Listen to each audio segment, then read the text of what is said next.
politicians are to blame for the situation that we have. Because I am also a media man, I have practiced journalism for over a decade. I can say that to some extent, we in the media also further that assertion that politicians are to blame. I was discussing with somebody over the weekend that it's as if once you join politics, if you were a professional, anytime you speak again, it's as if you have lost your professionalism. So for example, if I were a medical doctor and then I joined the NPP or NDC, when I'm even speaking on issues of health, it is very easy for the media to dismiss my professional position and say I'm doing NPP and NDC politics.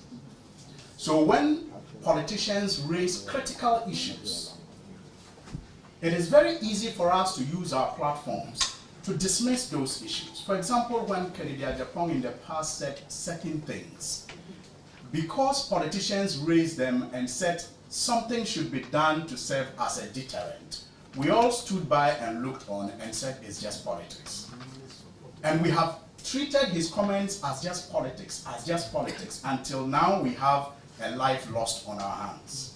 So I will say that it is not appropriate for us journalists to say politicians are responsible, because it is part of our duty to educate the populace. So if a politician is saying something that is reasonable, let us project it as such and not just say it is politics. So if, for example, we are here raising issues about Section 20 of the Act 29, Section 21 of Act 29, and you think it is reasonable, don't say we are just playing politics with it.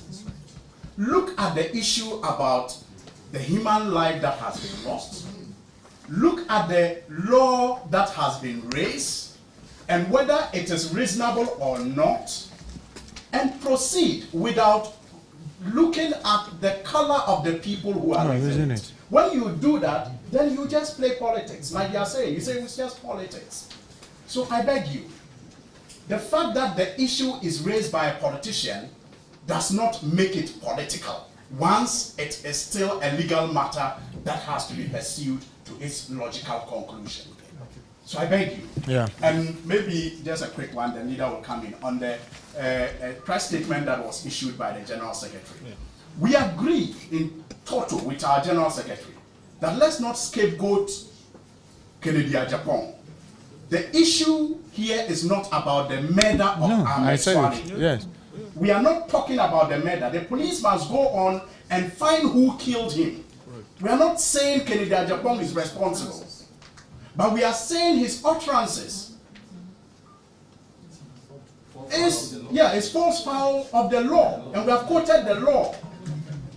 Act 29, Section 21. We are saying those utterances, are unbecoming of a member of parliament. Those laws, and it's also unbecoming of a member of parliament. But as for the murder, we are not saying Kennedy Ajapong is responsible. But the law says that we are not saying he's responsible yet. But the law says that if you instigate, directly or indirectly, knowingly, and people commit it knowingly or unknowingly, you are guilty. So they may have even committed it without your knowledge, but you are still guilty. Your instigation may have been direct or indirect, you are still guilty. So that is the point we are making about this conference and not the murder. Yeah,